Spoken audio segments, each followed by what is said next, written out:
আমরা বাংলাদেশের মানুষ বীরের জাতি, এটা তো আমরা ছোটবেলা থেকে খাতা বই পুস্তকে পড়ে আসছি। তো বীরের জাতি খাতা কলমে শোনায় বাস্তবে আমাদেরকে কুত্তার ছানা বানায় রাখছে সারা দুনিয়াতে। আজকে সকালে আপনাদের রাতে, বাংলাদেশ সময় রাতে, আমি এটা যখন রেকর্ড করছি তখন আমার এখানে আবার আপনাদের সকাল, আপনারা এটা দেখবেন আপনাদের আবার রাতে। যাই হোক, তো আপনাদের রাতে, বাংলাদেশ সময় রাতে আমার এলাকার এক ছেলে ফোন করলো, সে আপনার যাবে হইল গিয়া ওমানে। তো ওমানে যাবে, তার কি যেন অত আমি বুঝিও না, কি ভিসা মিসা মেয়াদ টেয়াদ এগুলো আছে, কিছু ব্যাপার তার যাইতেই হবে, না গেলে আবার তার সে ওইখানে সে ঢুকতে পারবে না, অনেক বিদিক ইচ্ছা আর কি। তো এখন সে ফোন করছে মূলত আমার কিছু টাকা পাঠানোর জন্য, খুব খারাপ অবস্থা।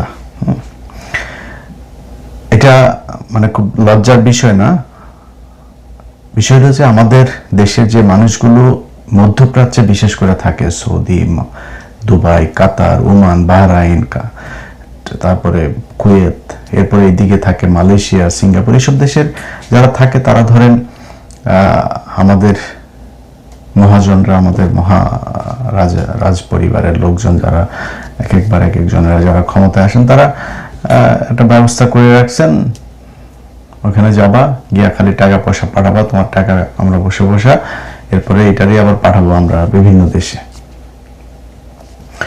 তো ওনারা এই মধ্যপ্রাচ্যের যে মানুষগুলো, এই মানুষগুলোর ধরেন কেউ 5 বছর, 10 বছর, 15 বছর বিদেশে থাকে। আমি নিজের চোখেই দেখেছি অনেক মানুষ এরকম, সেই ছোটবেলায় দেখতাম যে যেত, তারপরে অনেক দিন, 5 বছর, 6 বছর পরে, 10 বছর পরেও দেশে এসেছে, মানে চেহারাই চেঞ্জ হয়ে গিয়েছে পুরো। ধরেন একদম ইয়াং বয়সে গিয়েছে, তারপরে মানে আমাদের মতো এরকম আধা পাকা দাড়ি, এর চেয়ে আরো বয়স্ক হয়ে তারপরে দেশে ফিরেছে, এরকম দেখেছি। এখন এই মানুষগুলো কিন্তু এই এত কষ্ট করে তারপরে দেশে আসে না, দেশ থেকে আবার যখন যাওয়ার যখন সময় হয়, তখন তার পকেটে কোনো টাকাই থাকে না। আমার এক খুব ক্লোজ ফ্রেন্ড আছে, ওর নাম হচ্ছে, নামটা না বলি, ও প্রথমে আসে, তারপরে মনে করেন যে গোল্ডিপ খাইতো। তো গ্রামে তো গোল্ডিপ সিগারেট অত পাওয়া যেত না, আবার বাজার থেকে তারপরে গোল্ডিপ আইনা তারপরে খাইতো। এরপরে খাওয়া শুরু করলো নেভি, তারপরে আরেকটা কি যেন 50 পয়সার একটা কি সিগারেট, রেড না কি যেন একটা সিগারেট ছিল। এরপরে বিড়িও মানুষের কাছে চায়া খাইতো 2-3 দিন পরে, বুঝছেন? মানে 2-3 মাস যে সে দেশে থাকতো, প্রথম 15 দিন তার একটু ভাবসাব নিয়ে তারপরে চলতো, এরপরে মানে থাকতো না কিছুই। এবং এই যে কদিন সে সিগারেট খাইতো না, পাশে যায় লোকজন বসে থেকে একটা সিগারেট দিয়ে কিনে, হ্যাঁ, এরপর ওর পকেটে যখন আবার নাই, তখন কিন্তু কেউ খোঁজ নেয় না। এটাই আমাদের এই নিম্ন আয়ের যারা বিভিন্ন লেবার ভিসাগুলোতে যারা বাইরে আসেন, এই লেবার ভিসার মানুষগুলোর সবার পরিণতি প্রায় একই রকম। কেউ খুবই কদাচিৎ কিছু মানুষ আছে খুব ভালো ভিসায়, সেখানে গিয়ে খুব ভালো একজন মালিকের আন্ডারে কাজ পেয়েছে, সেটাতে ভালো টাকা পয়সা কামায়, এগুলোর রেয়ার কেস। এখন এই মানুষগুলোর আপনি সেখানে যায়, আসার সময় তার পকেটে টাকা নেই, সে যাওয়ার সময় এই মুহূর্তে এখন মধ্যপ্রাচ্যে যেই যুদ্ধটা চলছে, মধ্যপ্রাচ্যে আমাদের দেশের সবচেয়ে বেশি মানুষ থাকে, এটা তো আমাদের দেশের সরকার, আমাদের মন্ত্রণালয়, কেউ না জানে না এরকম তো না, সবাই জানে যে এটা আমাদের সবচেয়ে বড় খাত। এবং প্রতিদিনই টিভি পত্রিকাতেও দেখছি সেই জিনিসগুলো, যে তাদের কেউ জানে না জেনে বিমানবন্দরে এসে বসে আছে, বিমানবন্দর থেকে তারপরে একদিন রেখে তারপরে বলছে যে কয়েক ঘন্টা বসা রেখে না, তোমার বাতিল, এরপরে আবার তারা টানায় দেওয়া শুরু করলো। এবং ভাই, প্রথম কথা হচ্ছে যেটা, সেটা হচ্ছে আমি একটা বীরের জাতি, এরকম এক বালের বীরের জাতির একমাত্র জাতি আমরা। এই মধ্যপ্রাচ্যের বিশাল যুদ্ধটার মাঝখানে সব দেশ তার দেশের নাগরিকদেরকে বলছে কি, খুব দ্রুত আমার ওই দেশ ছাড়ো। এবং যুক্তরাষ্ট্র সব শেষ যেটা বলেছে যে তার 13টা না 14টা দেশ থেকে তার সব নাগরিকদেরকে সে নিয়ে আসার ব্যবস্থা করেছে, সব চলে আসতে বলা হয়েছে। যারা ওইখানকার নাগরিক, এরকম আমি দুবাইয়ের ইয়েতে দেখলাম, এখানে অনেক মানুষ আছে, ওদের দেশের নাগরিক, ওরা নিজস্ব বিমানে করে চলে যাচ্ছে অন্যান্য দেশে। আপনি মিসাইলগুলো দেখেন, নিউজে পত্রিকায় যে নিউজগুলো আপনি দেখবেন, সেখানে দেখবেন মনে হয় যেন ওটা বাংলাদেশ।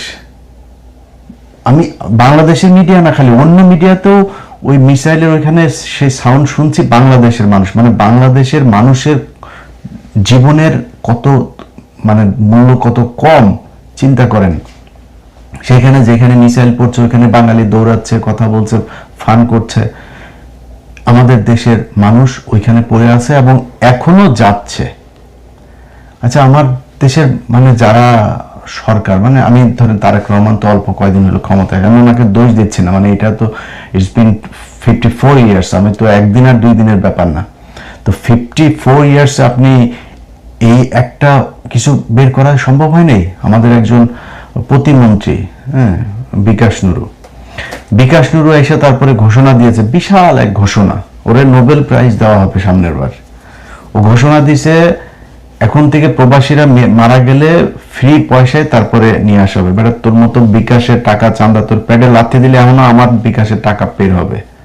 তবে আমরা আমেরিকা থেকে আমার বন্ধু বান্ধব পরিচিত ব্যবসায়ী মিলে যত টাকা তোর উঠে ওই লাথি দিলে এমন তোর পেটে ওই টাকা। ফকিন্নির বাচ্চা, তুই এখানে আসছিস লাশ তারপরে নিয়ে যাইতে।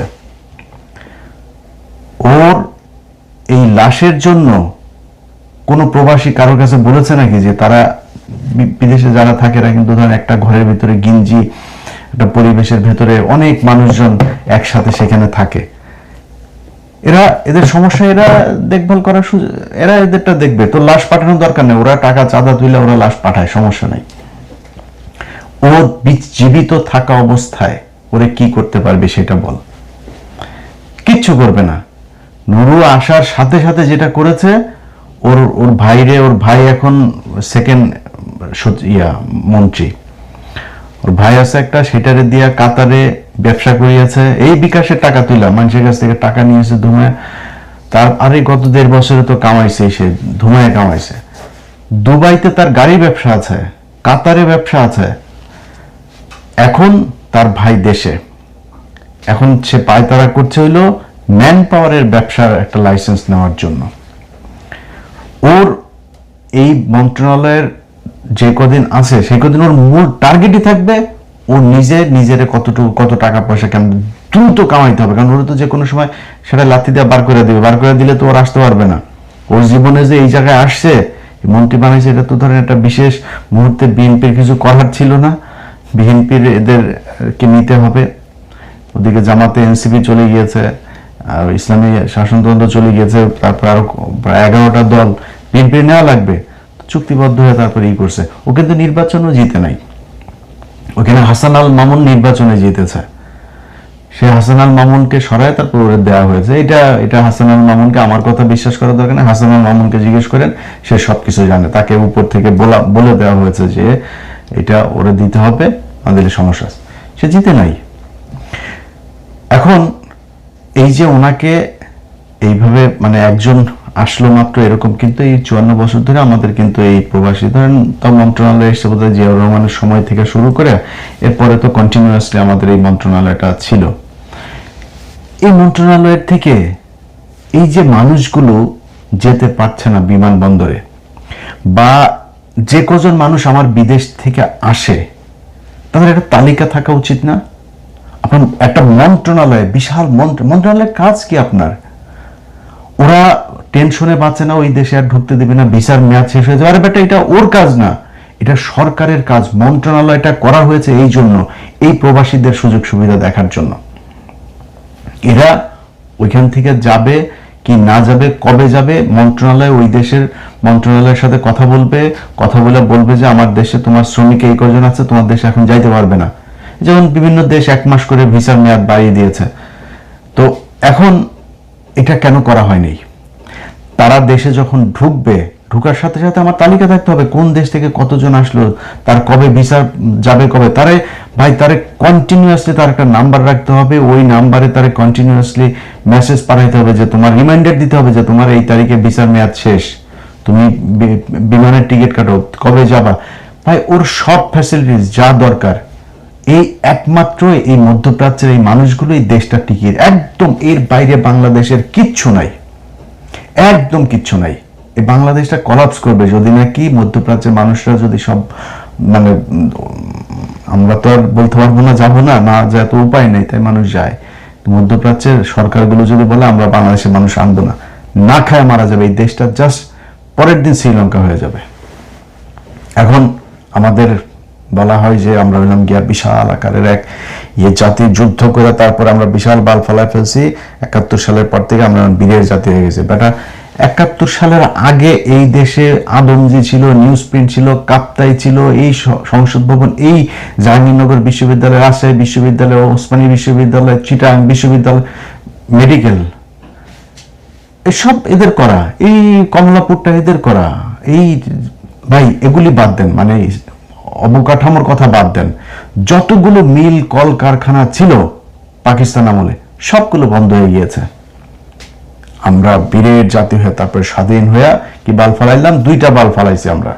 এক, আমাদের মহিলাদেরকে ন্যাংটা বানায় এখন এই যে গার্মেন্টসে কাজ করতে দিয়েছি, আর আমাদের পুরুষদেরকে পাঠাই দিয়েছি হলো মধ্যপ্রাচ্যে, যাও কাম করে খাও, টাকা পাঠাও, আমার পেটে টাকা ঢুকুক। এবারে কারো কোনো কোথাও কোনো জায়গায় আমাদের জন্য কিচ্ছু নেই। এই যে যারা রাজনীতি করেন না, দেখছেন মির্জা আব্বাস হাত মিলাইছে, হাত মিলাই দেখেন না, হাত মিলায়, আর যেই হাত মিলায় আবার হাতটা আবার দেখে, বুঝছেন, ময়লা হয়ে গেল না।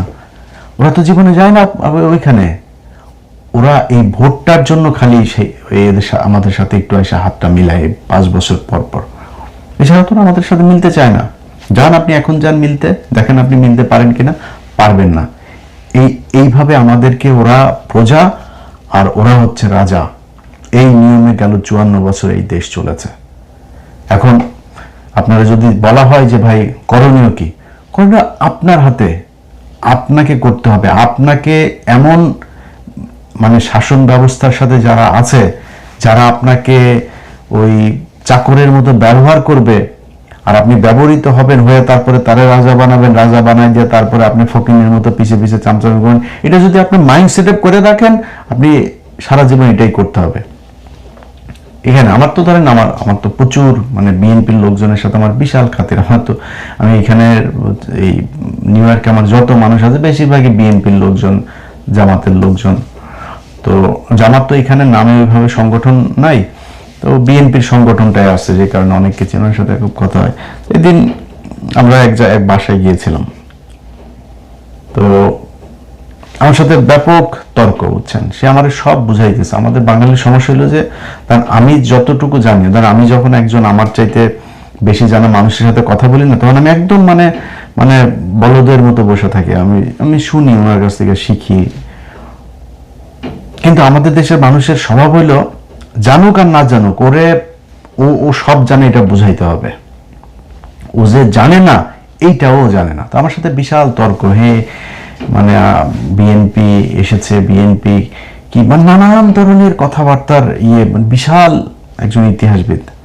তো তারা আমি মানে অনেকক্ষণ চুপ করে থেকে 2-1টা কথা জবাব দিচ্ছিলাম, দিয়ে তারপর অনেকক্ষণ পরে চুপ থেকে আমি তারা বললাম যে ভাই আপনি বিএনপির কি?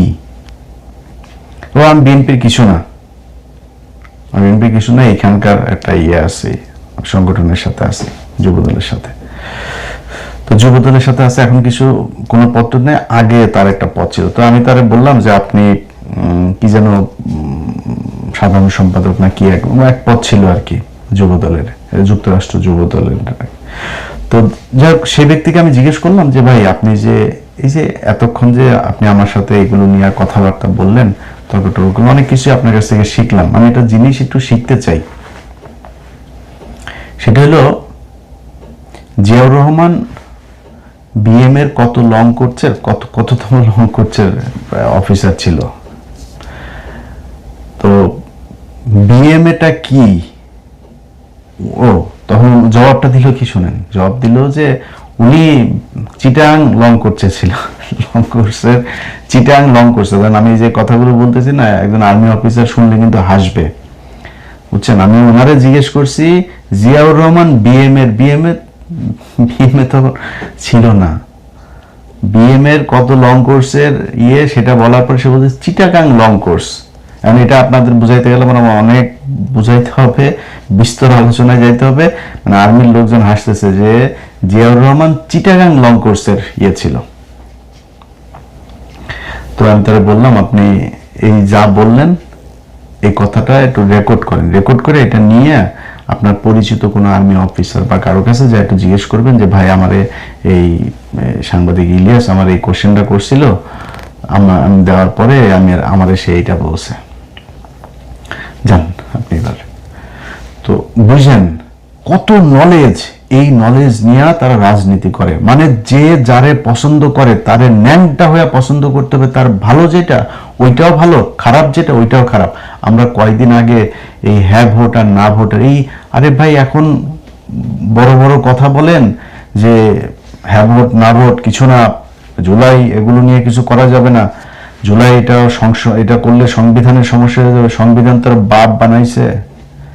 এই যে তোরা যে সরকারটা আছে, সেই যে নির্বাচন ইউনুস আসলো, এই ইউনুসের এই আশাটাই তো অবৈধ।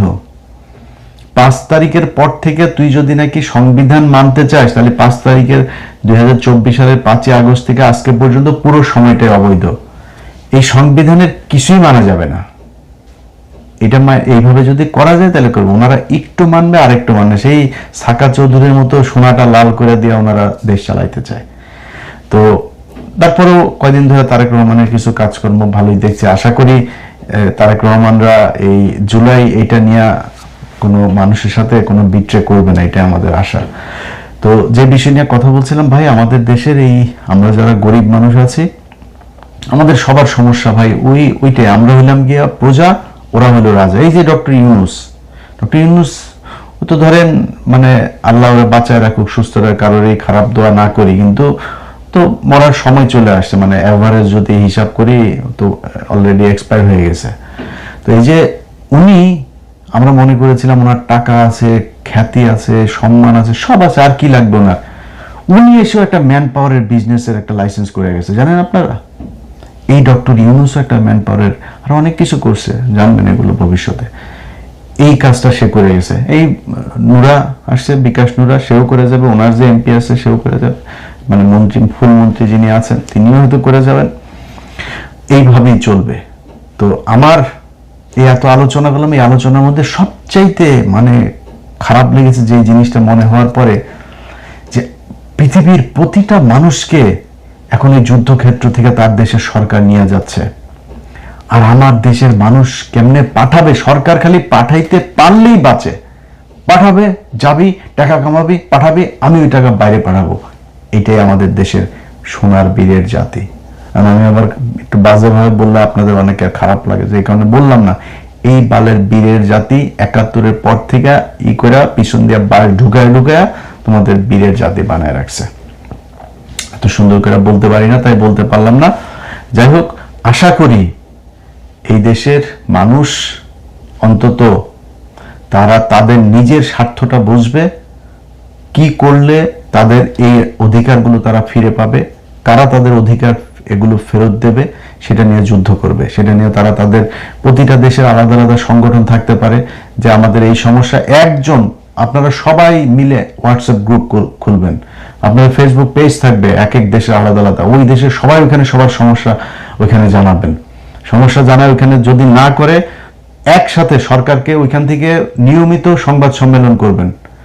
বাট ওই আওয়ামী লীগ বিএনপি দোচায়ও না। হ্যাঁ, আওয়ামী লীগ বিএনপি না দোচায়, তোমরা কামলা খাটতে গেছো, আমিও কামলা খাটি, এখানে কামলা খাটতে গেছো, কামলা খাটো, ওইখানে ওই জায়গাটায় এক থাকো, এক থেকে একটা গ্রুপ খুলো, একটা অ্যাসোসিয়েশন খুলো, একটা সংগঠন খোলার পরে ওইখান থেকে নিয়মিত সংবাদ সম্মেলন হবে, সরকারকে বিভিন্ন দাবি দেওয়া হবে যে আমার দেশের মানুষের এই সমস্যা হচ্ছে, এই হচ্ছে। একটা হোয়াটসঅ্যাপের মেসেজে কয়েক লক্ষ মানুষ জেনে যাবে। সবাই নিয়ে এইভাবে গ্রুপ করে তারপরে সিটি ওয়াইজ আপনাদের গ্রুপ থাকতে পারে করে, সরকার যদি আপনাদের কথা না শুনে রেমিটেন্স পাঠাবেন না, বলবেন এত মাস আমরা রেমিটেন্স পাঠাবো না। এই যে রিজার্ভ না, প্রতিদিন পত্রিকা খুললে দেখবেন রিজার্ভ 32 বিলিয়ন, আজকে 35 বিলিয়ন হয়ে গেল। তোর বাপের টাকা না, এটা এই কামলাদের টাকা। এই কামলারা বহুত কষ্ট করে, ছোট বাচ্চার সাথে দেখাও হয় না, 5 বছর 10 বছর বয়স হয়ে যায়, বাচ্চার সাথে দেখা হয় না বাবার। এটাই মধ্যপ্রাচ্যের এদের পরিণতি, এটাই মানে বাস্তবতা। তো এই জায়গা থেকে আমরা বের হইতে চাই। যারা আমাদেরকে চাকর বাকর মনে করে তারপরে এই রাজার মতো আমাদের প্রজা বানায় রেখেছেন, তাদের কাছে অনুরোধ থাকবে এই মানুষগুলোর নিয়ে একটু চিন্তা করেন, এবং এইসব সময়ে কিভাবে কি করা যায়। সরকারে যদি ভর্তুকিও দিতে হয়, তাদের পাসপোর্ট থেকে শুরু করে ভিসা পাওয়া, ওই দেশে পাঠানো, ওই দেশের কাজটা ঠিক মতো পাইলো কিনা, আরেক চুরি হইল গিয়ে সবচাইতে এই যুব ক্রীড়া মন্ত্রণালয়ের অধীনে আপনার এই যে ট্রেনিংগুলো করানো হয়, এই ট্রেনিং এখানে যদি ভালোভাবে ট্রেনিং সেন্টারগুলো খুলে যদি নাকি তাদেরকে ট্রেন আপ করায় তারপর পাঠানো যাইতো, যে যাচ্ছে তারও লাভ হইতো, আমাদেরও লাভ হইতো। ইন্ডিয়া থেকে একজন মানুষ যেই টাকা কামায়, আমরা 5 জন 10 জন মিলে ওই টাকা বেতন পাই না। আমি মধ্যপ্রাচ্যের কথা বলছি। তো এটা ঠিক করা যাইতো যদি আমরা ট্রেন আপ করায় মানুষকে পাঠাইতে পারতাম। ওই ট্রেনিংও দুর্নীতি, পাসপোর্টে দুর্নীতি, ওর ভিসায় দুর্নীতি, ওইখানে কাজ যেটাতে নেয় সেটা আরেক কাজে নিয়ে যায়। সব দিক থেকে এই মন্ত্রণালয়ের কোনো দায়িত্ব পালন করে না। ওইখানে যে এমবেসি আছে তারাও করে না, ওইখানে এমবেসি কিন্তু কুকুরের মতো ব্যবহার করে। এইভাবেই চলছে। তো সরকারের কাছে অনুরোধ থাকবে, তারেক রহমান, আমি এতক্ষণ যা বললাম কিছু কিন্তু তারেক রহমানের বিরুদ্ধে না, উনি মাত্র এসছেন, ওনার কাছে আমাদের দেখার আছে, দেখি 4 মাস 1 বছর দেখি উনি কি করেন। তো তারেক রহমান, আপনার কাছে অনুরোধ থাকবে যে এই মন্ত্রণালয়টারে একটু ঠিক করেন। যদি ঠিক করেন, আপনারা যদি নাকি মানুষকে পাসপোর্ট করানো, ভিসা পাওয়ানো, এগুলো যদি মন্ত্রণালয় থেকে সঠিকভাবে করাইতে পারেন, তাহলে আমার মনে হবে। আমি গতকালকে একটা বক্তব্য শুনলাম, ওই যে হুমায়ুন কবির ভাই, উনি সম্ভবত এই বিষয়ক বোধহয় উপদেষ্টা হয়েছেন, প্রতিমন্ত্রী পদমর্যাদায়, না পররাষ্ট্র মন্ত্রণালয়ের বোধহয়। উনার এক বক্তব্য শুনলাম, উনি বলছেন যে ওনাকে ইফতারের ঠিক 20 মিনিট আগে তারেক রহমান ফোন করেছেন, তাড়াতাড়ি বিমানবন্দরে। কেন এটার জন্য তারেক রহমানকে ফোন করতে হবে কেন? মন্ত্রণালয়ে আপনারা বাল ফালান, আপনাদের কোনো দায়িত্ব নাই? এই মানুষগুলো যে এই মানুষের টাকায় আপনার বেতন হয়, আপনার এটার কোনো দায়িত্ব নাই, এটা পালন করে না তারা। তারা অফিসার, বিশাল বড় অফিসার। তো আপনাদের এই সংগঠনগুলো যদি ঠিক রাখেন, আমার মনে হয় এদেরকে এই চাপে রাখা যাবে। আর দেশের ভেতরেও, দেশও যখন যেটা রাজনীতি করবেন না, এই যে কুত্তার মতো যারা আপনাদেরকে কুকুর বিড়াল বানায় রাখে, প্রজা বানায় রাজাগিরি করে না, এদের পিছনে পিছনে এই যে পাশাটা উদাম করে দেওয়া, তারপর নির্বাচনের সময় মারামারি এগুলি করেন, ভাইয়ের হাত শক্ত করেন, এগুলো করেন না, এগুলো করা বন্ধ করতে হবে। আপনারা এগুলো যদি করেন, তাহলে এই আপনাদেরকে এরকম চাকর বাকর কুত্তার মতো আপনাদের সাথে ব্যবহার করবে। আপনি একদম খুব ছোট কাজ করবেন, একদম মানে ডে লেবার হিসাবে কাজ করবেন, কিন্তু আপনার পকেটের টাকা দিয়া আপনি রাজনীতি করবেন। আরেকজনের টাকার দিকে তাকাবেন না, আরেক নেতার পিছনে ঘুরে আরেকজনের কাছ থেকে মায়া কেটে খা, এভাবে আপনি জীবনে বড় হইতে পারবেন। আপনার নেতা বড় হবে, আপনি জীবনে হইতে পারবেন না।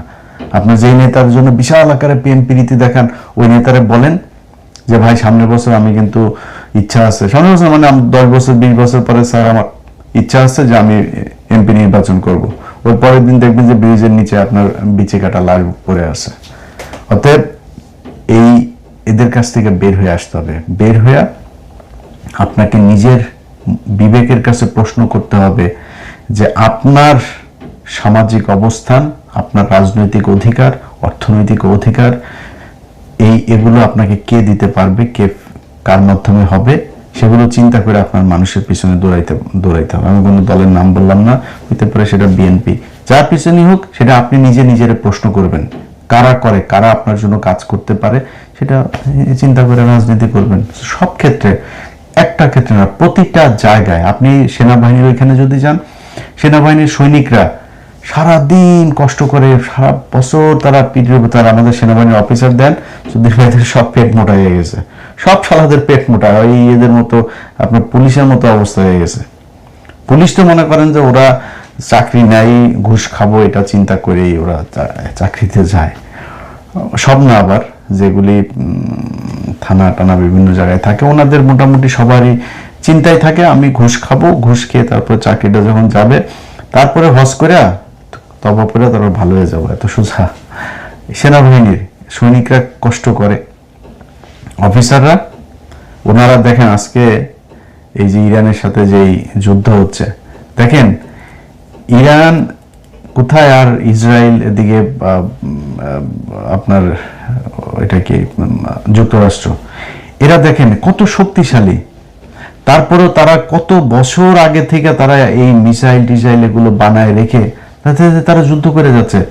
মানে ভাই আমার দেশে আছে কি? আপনার যে শত্রু, প্রধান শত্রু ইন্ডিয়া, এই সেনাবাহিনীর ওইটা নিয়ে কোনো টেনশন আছে? ওনারা সিমেন্টের ব্যবসা করে, বাল্বের ব্যবসা করে, তারপরে সড়কের যা মিস্ত্রিগিরি করে, ওই যে ব্রিজ কালভার্ট এগুলো বানায়, ওনারা আটার ব্যবসা করে, এগুলো ব্যবসা করে। এটা কাজ রে তোর, তোর এটা কাজ। তুই দেশ কেমনে, আমার সামনে কি কি সমস্যা আছে, কি কি বিপদ আসতে পারে, ওই জন্য আমার কি মানুষকে ট্রেন আপ করতে হবে, আমার বাংকার বানাইতে হবে, কি করতে হবে, এগুলো নিয়ে চিন্তা করবি? কিচ্ছু নাই। না আমার অস্ত্র আছে, না মিসাইল আছে, না আমার এয়ার ডিফেন্স আছে, কিচ্ছু নাই। ওনারা আটার ব্যবসা, রডের ব্যবসা, সিমেন্টের ব্যবসা এগুলো করে। তো ওনাদের তো কোনো সমস্যা না, ওনারা তো খায়া পেট এরকম বানাচ্ছেন। হাসিনা ওদেরকে বলে দিয়ে গেছেন যে ভাত খেতে পারবে। আগে এদেরকে ভাত দিত এক বেলা, হাসিনা 3 বেলা ভাতের ব্যবস্থা